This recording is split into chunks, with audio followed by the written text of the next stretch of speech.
When people hear the term black film, they often assume it's just a movie with black actors and especially black characters.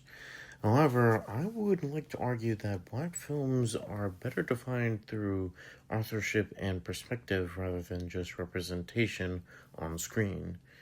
In other words, a film becomes part of African American cinema when black filmmakers shape the story themes and meaning through a distinctly black cultural lens. The definition changes the way we understand black cinema due to it shifting attention away from the genre and towards a more creative control and lived experience.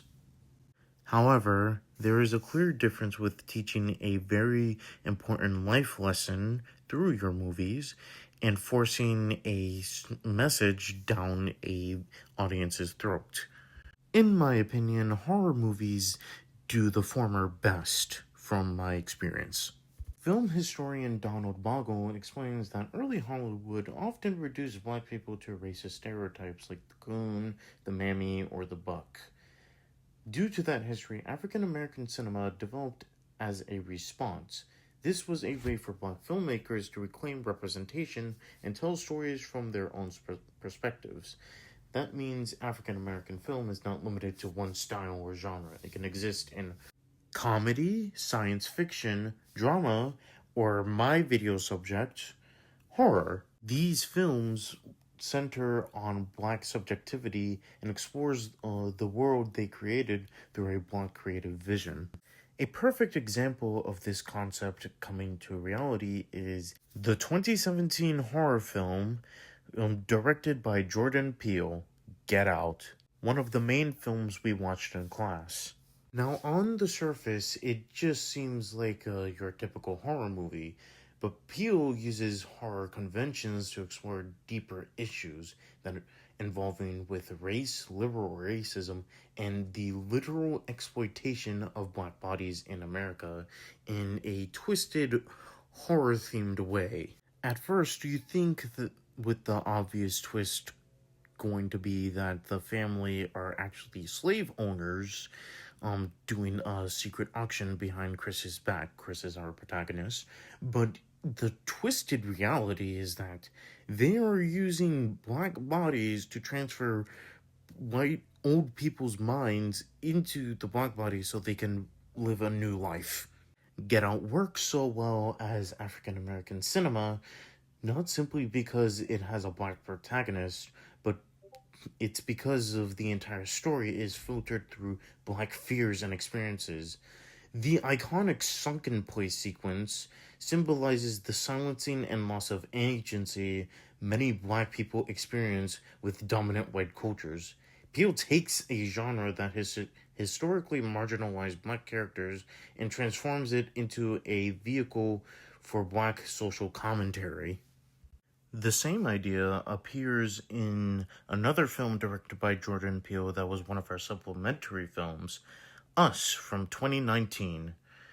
While this film is less directly focused on race, it still qualifies as African American cinema due to Peele placing a black family at the center of a larger allegory about class, inequality, identity, and the hidden violence of American society.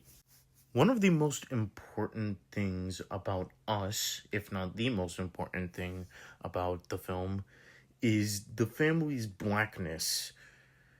Usually, the blackness would be the main feature, but it's treated more of an afterthought for the film, mainly because it doesn't really matter. Because the main focus is the tethered and how, like, it doesn't matter how black or white a black family acts.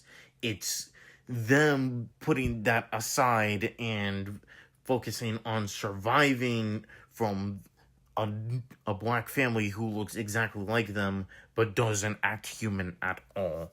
Jordan Peele shows that black filmmakers can tell universal stories while creating amazing world building while still maintaining a distinctly black perspective. For our final entry, I will be talking about our secondary supplementary film option, directed by Ryan Coogler and came out in 2025, Sinners. Coogler follows in Peele's footsteps, using genre filmmaking as a way to explore deeper cultural meanings. Coogler combines horror and supernatural storytelling with themes connected to Black identity, spirituality, and historical trauma. This is best done through the iconic I Lied to You song in Sinners, where Sammy confesses to his father that he loves the blues even though he was raised to reject it through his religion. Sammy knows that telling his father and his family the truth would hurt, since he was raised to reject it, and accepting the blues and being open about it would hurt his family. But he can't help but love doing what he's good at.